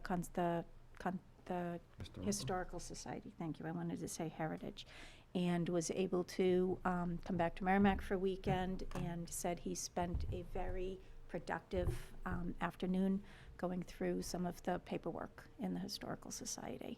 So I have not heard anything from him, so I am guessing that his paper is going very well. The end of the term, his term is Thursday, so he needs to have it done by then, but I will contact him and ask him if we can have a copy of that. Yeah, he actually did reach out to me because Oh, he did? found my name and some of the paperwork. Oh, Don't know how that happened. And I wasn't able to give him a whole lot more data, Okay. unfortunately, so. okay. Deb Hoffman did say, she said I could give him her email too. Okay. So I'm not sure if he ended up getting in touch. I think they're just so busy at this point that he's not touching, he's not getting back in touch with me because he just doesn't have time, so he's getting what he can do. Thank you. Any other subcommittee updates? Moving on, presentation of the minutes.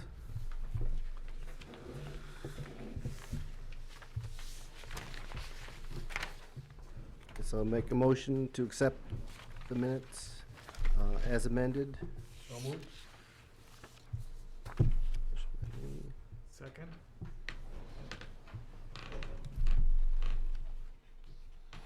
Who wants to go first? I didn't get to him. Oh, I did. You got to Go, him. Gina, go. Do you want to, do you want to go? Because the only error in there Yeah. has to do with you. It says that I was present. I was sick that day though, so Oh. I wasn't here. That's the only one I found. The only error, huh? Uh-oh. My- Ah, here we go. Go for it, Go Mike. for it. So on page 2, the very last line, line 49, refers to the October 4th meeting. I believe that meeting was tonight, the 7th. Ah, good. Page 3, line 43, this is just a grammar nerd thing. It should be an historic highway, not a historic highway. And page 4, line 32, parenthesis ought to be plural, parentheses. Interestingly, that's a correction on a correction, which I haven't seen yet. I take my crown and pass it to you. I had coffee when I did this. Ooh. You two get gold seats next time. Yeah, that's right. Cindy too. Cindy usually gets a whole bunch of them too. Huh? You get a whole bunch too. Okay, 3. Never would've got that last one. Me either. Never. Absolutely never. So is that, anyone else have corrections? Corrections to corrections? After that, not a chance.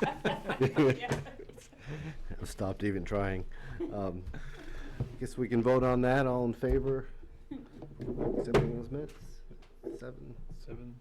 7-0-0. 601, did somebody abstain? Wait, I was gonna, but then they told me I could vote on it. Yeah? so I Okay, thought I'd did you take a vote? chance and vote. Yeah? You can vote. Dangerously. 6-7, yay, okay. 7-0-0. There's no public left for any additional public comments. Did we chart out the path on chapter 111? No. Where we go from here? No, I was gonna bring that up. Okay. Do you want to wait until we go around the room? Well, we can do it, or you already started, so no, I don't wanna wait. Yeah. Okay. So chapter 111, so we've held the public hearing. The next step is to bring it to town staff for their input. But we had some comments. Did we want to do more of our own request for input before we go to town staff? Or do we want to start the town staff process and keep things running in parallel? And what I'm specifically referring to is Peter had mentioned that he might want to get a legal opinion on some thoughts on restricted areas or whatever, Yeah. so. I think maybe that, and, I'm still kind of thinking in my head here about the time restrictions, hours of operation, whatever you want to call it. And I'm wondering if Sklar property should be listed on there. And not only because of in light of, we're still trying to address the problems of, the vehicles and so forth. That might assist the police in, kind of handling those issues when they're called upon, so. Certainly raises its profile a little bit. I'm sorry? It raises the profile a little bit, Yeah. it makes it a little more. Yeah, but what about the adjoining town parcel with the boat launch? Well, isn't that covered? It's town property, isn't that covered? It's a as different parcel, that's Yeah, all. So but it'd all- be two parcels involved. Yeah. So if I recall it right, if that's town property, town park, let's say, park rules are sunrise to sunset. Park rules are, yeah, Yeah. yeah. So, Is that considered, Yeah. is that considered a park? No, not by the RSA, not by the chapter. yeah. I mean, So to it's not treat considered- those separately I mean, I know they have to be, but to treat them separately kind of defeats the purpose. Yeah. They have to kind of be in unison. Yeah. Yeah, I mean, when we discussed that with the town Yeah. before we bought it, that we would like to manage those as a single parcel. I mean, to me, that might be something to bring up with the town council. I'd be interested to hear anybody's input if I'm out of line on No, I think it's a good idea. time restriction in that area. And that brings up another point. I believe the hunting is allowed on the town side, but it's not on the conservation side. Yeah, it's in the deed, Yeah, it's in the conservation deed side, for the right? conservation side. So, Yeah, so that, For Sklar or It's for not- Wildcat? It's not, it For is in the deed. Sklar. So the deed states hunting is allowed or is not. Is No, not. I'm sorry, not On allowed the, on on, the, on the Scalar parcel. yeah, but the town But the property town that's parcel it is. adjacent to it, Yeah. it's allowed, so could be another. Yeah, that's. The question that's is, good. where does the club, the model plane? Oh, the flying That's on, eagles? that's on, Is it the same? Is it on our property or is that a different That- parcel? no, that's Town. on town parcel. Yeah. Yeah, so do they ever do Actually, anything? is that Patterson's parcel?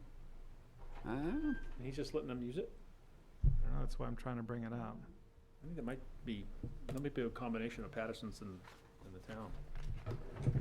Another point I'd like to raise about the hours restrictions on Sklar, and I agree with the spirit of what you guys are getting at as far as enforcement, it makes things easier. I have some pretty grand memories of hornpout fishing in the Merrimack River in the middle of the night, and that would go away for any other kids where, if that were closed off. So just food for thought. And, it's a good idea, I just, Yeah, the I planes, the model people wouldn't be able to do it. Well, That would restrict that use, or yeah, but that's from dawn to dusk. They fly in the dark. they may have, Yeah. they may have, That's the best time to fish for catfish. Oh, yeah, Well, I talk yes. about the He's playing talking place. about the flying eagles. Oh, Oh, yeah, I'm flying sorry. They eagles. may have a right, they may cookout have- or Like a something. cookout or something going But- on afterwards, right, when they're all done Right, flying, so- cause it's now dark, they might wanna, they probably spend time down there afterwards Yeah. in the summer. So, and we've said the dawn to dusk, but we've also said that there's ways to get around it, so to speak. I mean, that's the wrong way to say it, but I mean, you can go have a registered event with the town council, and they can say, yep, go ahead. Yeah, it's more of Which an, is exactly what we did for the Moonlight Walk in Wildcat. yeah, it's more of an enforcement tool. Well, we could, I mean, we Yeah, could get a just- blanket statement that says, if the Flying Eagles have permission to utilize that parcel. yeah, and I think, common sense would say that, if they're down there after dark anyways, they're gonna be lit up. They're gonna be doing whatever they're doing down there, using their radio-controlled, planes and so forth. So I think that's pretty obvious what they're doing. Yeah, As right. opposed to you going farther in after dark and, Right. While I agree with you in spirit, how many people are gonna take advantage of that? You're gonna get someone who's gonna be splitting hairs. I think we'd have to say dawn to dusk, with the exception of the, immediate adjacent to the Flying Eagles Club, they're something to give them specific leniency. I agree. Mhm. Would that then close access to the boat ramp? It would. So for anyone who might get caught up the river and get back late for whatever reason, they're out of compliance really if they come back. You're Late, talking yeah. about splitting hairs. Yeah, no, you're right, it would be, but I mean, if someone, I would expect that if someone's driving out of, load up the boat and driving out of there, sober. I absolutely and- get the intent Yeah. behind it. I'm Mhm. just trying to play devil's advocate. oh, it's a good question. Yeah. You like to think that who's ever handling the issue would use common sense, so. And we keep saying that's the boat ramp, I don't think I've ever seen anyone use it. Have you? Has anyone seen it? I've seen small boat. Yeah, I've seen guys on there walking kayak in, or And walking kayaks, canoeing, yeah. but I've never seen anyone I've never seen. driving a car down there trailer. and backing a boat into the water. We've seen the tires going into the water, like the mud before, I think when we were down there one time. Backing up into Yeah, the river. I Only just, coming out is the question. Yeah. Yeah. But that happened. yeah, That that one, happened one that one guy that got caught in the It river. was frozen, and this guy went, he was on the Drove out, riverbank, yeah, and And then it warmed up? He fell through and he couldn't get his truck out. Yeah. Well, and this could always also be one that we change down the road. Like if we put the hours restrictions on now, once it's under control, with the ATV issue, we could take off the hours if we thought that was necessary, or. We could also just have it on just the Scalar parcel. The hour restrictions? Yeah, and that would leave the boat ramp and the Eagles out of it.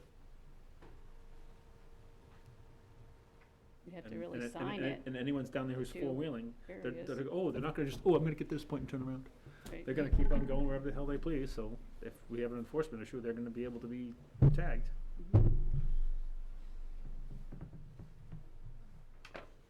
You don't like that? I'm just thinking of the practicality of it as well. No, it's gonna be, yeah, it would be a mess, cause now there's like, where are they? Cause that line's, it's not marked down there well. I mean, you're basically on everything on the side of the road, on the river side of the road, up to about the boat landing. It's. I just wonder if we're trying to stick another restriction on that property because it has these problems and it Yes. lends teeth to enforcement. But what we're aiming for by including Sklar in 111 is to give teeth to enforcement along with our other properties. Right. Because it's already covered under all, so there's no trash. Right? They're not You're not supposed to. permitted to move barriers. You're not permitted to move barriers, you're not just facing, so they have all going in, give them all the enforcement they need, because there's state-driven RSAs as to, four-wheeling on our property without our permission. Right. So, I mean, there's already laws out there. Right, without permission, they're not supposed to be on any It's property. It's gonna take weekend patrols. Yeah. To Any, stop it. yeah. Weekend, It sounds like maybe we leave it as is then. Okay. It's already enforceable, really. Thank you, though. The more this comes up and the more I listen to the folks over in BB Lane, and about, the one gentleman talked about what he just sort of described as a lack of police response, and I obviously with my background, being on the department for 32 years, I guess I understand some of their frustrations, but I think sometimes we have to keep in mind that, you have only so many police officers on the street, and they have to respond in a triage manner on what's happening. And in some ways, as a supervisor, I always was concerned. I didn't want my officers out in the woods, God forbid an accident, a domestic, something happened that, and I couldn't justify in my mind having a guy walking around, or, an officer, I should say, walking around the woods half a mile in for certain events. That being said, I guess what I'm leading up to is maybe we should research and see how this conservation officer position's working in Londonderry. I would love that. And look at that aspect, see over the next year, how does that work out for them? Did it help them with their problems? Did it work out?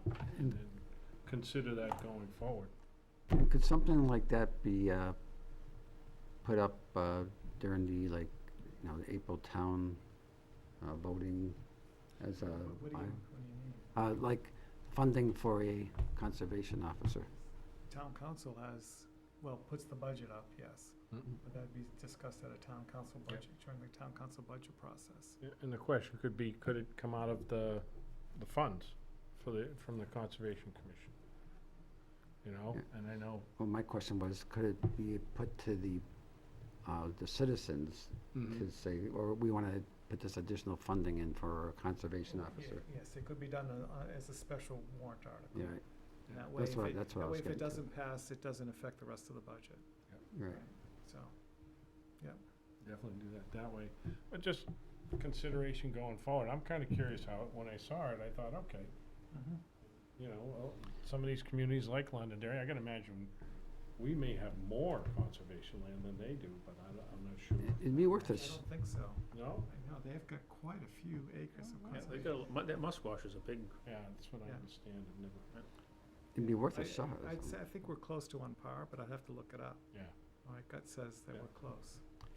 So, yeah, I'd be curious to see how that works out, and it would be easy to find out. Yeah. You know, It would definitely take somebody working on weekends. well, it sounds like when I read the article in the paper, it sounds like this individual is working like 32 hours a week, something to that effect, so. What if we had 2 part-time people? it was nice when we had Fish and Game. Jeff Chuck was down there. Officer Jeff Chuck was, Once in a while, yeah. but he'd go down to Scholar a couple times a day because he was in the area. But he's since retired and they didn't refill his position. So that's, you know, you had a Fish and Game officer who would take his truck down there, walk in there and ticket people. Ooh. Yeah. That's nice. It was great. Yeah, we ran into him one Yeah. time. I was gonna raise that, because with the hunting issue, I mean, it's really Fish and Game's responsibility to police that, right? They're really tight Ultimately. though, they're I short-handed. recognize, yeah, they're spread really thin, and Merrimack's not where the majority of people are coming to hunt. Mm-hmm. But it's an issue. If they want to keep hunting to have the reputation for safety and getting along with good neighbors that it has in this state, it might be good to remember where the population's a little more dense and enforce some of those rules that need to be enforced. But I think a warrant article would be worth a shot, like for a part-time, whatever, 20 hours. Deliberative session's coming. Well, yeah. I think we'd wanna look into how it works at Londonderry and get their feedback on what they think so far first. Yeah. Figure out how they found that person, that right person, too. Well, That's- he's a retired Londonderry police officer. Oh, So, Yeah. they used, he reached out and 32 hours a week by statute within the retirement system, that's as much as he can work, so. A retired police officer, huh?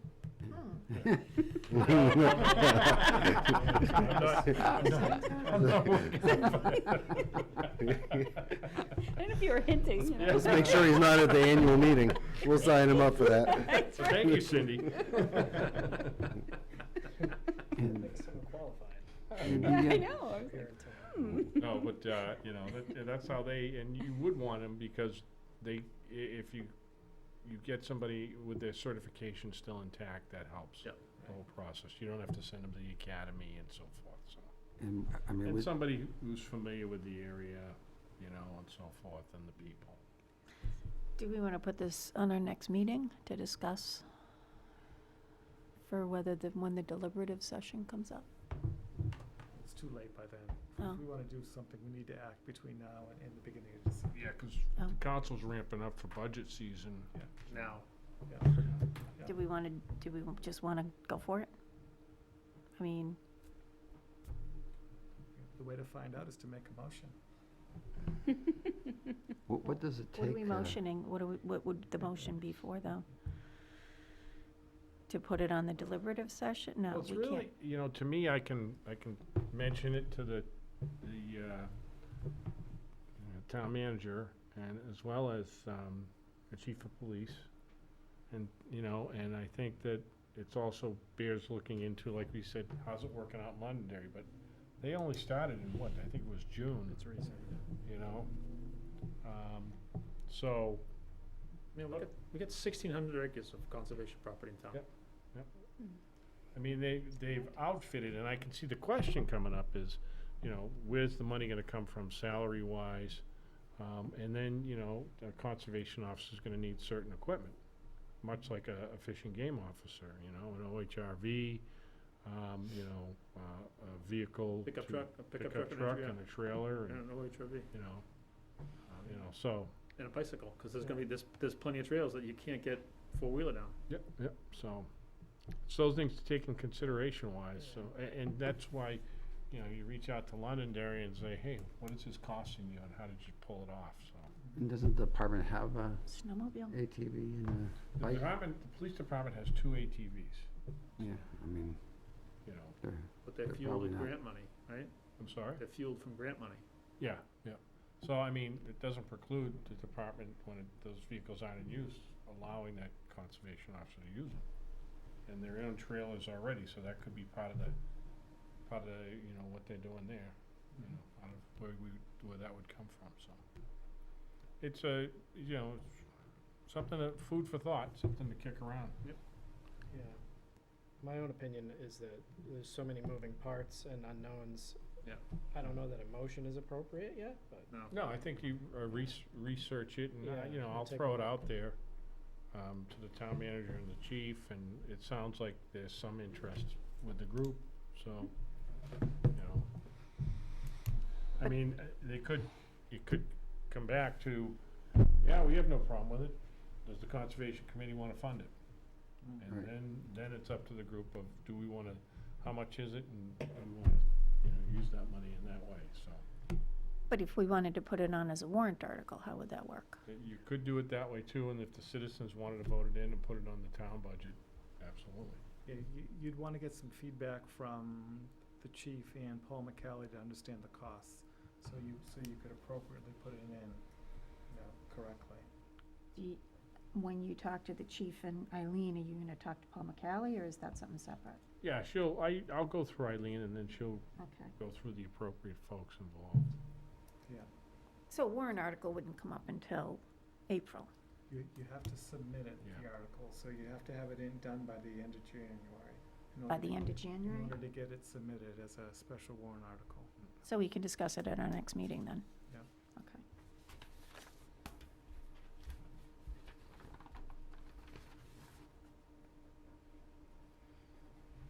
In my opinion, it'd be better to have the town council be in tune with this and agreeable to this. And that's Yep. why, Prior to us getting Yeah. involved. put it out there, I can put it out to the folks, I can put it out to the council themselves and say, hey, how, you That know, would be great, yeah. how does everybody feel? Yeah, we would also have to take a look at the RSA that grants us the use of that fund and see if that's an appropriate use. Because I don't know. Yeah, the, We might have to get our town attorney to provide an opinion on that. yeah, I'd be, rather than reinvent the wheel, I'd just wanna go see the whole process that Londonderry used. Exactly. And then we want an Start to finish. an officer, obviously, that would be interested in keeping our environmental mindset and not just wanting to be, you know, driving around on the ATV. You know. Well, no, yeah, you'd want somebody We already who paid would for just that. be proactive in a situation, much like we heard tonight about BB Lane. You know, but use good discretion, you know, and handle these things in the right way. So, you know, you wouldn't want everybody just out there, individuals just out there, just handing out summonses necessarily, but, you know, when appropriate, they might have to, so. Oftentimes it's just seeing an authority Mhm. there that Yeah. makes people clean up their act. Exactly. Mm. Yeah. So, Mhm. sorry, I didn't mean to extend the meeting any I think we're at commissioner comments. So back to chapter 111. Are we good Oh, with, Oh, yeah. moving forward to town staff, or do we want to do homework before we bring it to town staff? I'm good for town. I'm good for town staff. Okay, all right, I'll keep the process moving. All right. I mean, that's what need I to don't know. think, it doesn't stop us, I think, from looking into, you know, Mhm. what we subdividing a parcel, or finding out other ways to do that, but we've gone down this road before, so the town lawyer probably has Oh, yeah. some history on, because we've gone down this road before about that parcel, about that location. Okay. That was one of the first times that Paul, I think, came before us, and he started putting out the sticks at 300 feet. So, you know, that was when we were told, okay, it's a state-regulated function. You can regulate it all you want, but now it's just a lawsuit. So, Although they kind of said that about target shooting too, didn't they? yep. No one's challenged us yet, so. Mhm.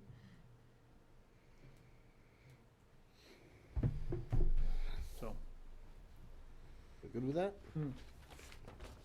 Commissioner comments? Eric? Cindy? Just wanted to mention that the annual meeting happened at the town council a few weeks back, was it a few weeks back? Matt presented, there was a little mix-up with the slide presentation, so he had to pass out copies, but I think it went well, and everybody was happy to hear what we've been doing, so that was good. So I want to thank Matt, wherever he may be, and I want to thank Steve for stepping up and running the meeting tonight. And Gina, you've been doing a lot of work, and I really appreciate it. Everyone does. Keeps me out of trouble. Yeah. So, that's it for me. I think someone jinxed him with that PowerPoint presentation. Oh, that's right. That's what you said last yours. Something happened with yours. You didn't use it before. Yeah, they couldn't get the computer to work. Yeah. Just didn't work either. Put the curse on. No, I mean, I had it on the screen. They couldn't get the projector to, they couldn't get the two to talk. It's like, all right, here, so here. You guys all see this?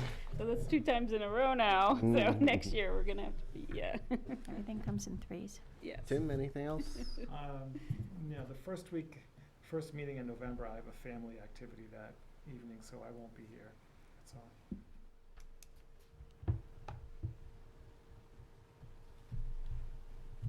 Gage. Hunting season is upon us. Wear your orange in the woods, dress your dogs, put a bell on them. And we still have the bear wandering around, so He crossed 101A the other day. don't put your bird feeders out yet. He crossed 101A just past Home Depot the other day. Yeah. Was it Sunday morning? Yeah. Somebody took a He was on picture of MUR. it. Did you see that on MUR? No. Someone's Ring doorbell caught him walking across the front yard. So he No, it wasn't my Somebody's neighbor. Yeah. Yeah. I haven't caught him in my yard yet, but last year I did. Yeah. Black bear in my yard. Ooh, I haven't seen one yet. Is there only one bear in the town? Yeah. well, There's a bunch. there's been quite a few sightings of a black bear that's about the same size, and so Okay. everyone's assuming it's the same one. But and they do have one. They go out and walk about quite a bit. So She wears a little bracelet that Yeah. we know. In the woods behind my house, you know, I've seen a lot of bear tracks and bear scat. yeah, So I don't know if it's just one bear. I don't know. He gets around. That's right. Yeah. Mike, anything? Gage covered what I was gonna mention, it's wear your orange. I've bumped into plenty of hunters, even though it's, I think just archery season still. Yeah. They have to be pretty close to you to do what they're doing, but, firearm season is soon anyway. It must be Get in the habit. duck season, right? Ducks, yeah. Yeah. Yep, started Steve, October anything? 2nd. I'm all set, thank you. Mike, No comment? no comment? I would just like to say it was an honor and a privilege to sit next to Jackie Flood when she was on the Conservation Commission. And we are very sorry to hear her passing. And I will be attending her celebration of life at the Bedford Village Inn Thursday night. It's from 4 to 8. So I will give everyone's condolences. But I'm going to attend as a member of the Conservation Commission. So rest Thank in you. peace, Jackie. That's it? That's it. Motion to adjourn? Second. All in favor? 8:33. 8:33. Thank you. Yeah. Thank you. Very, very smooth.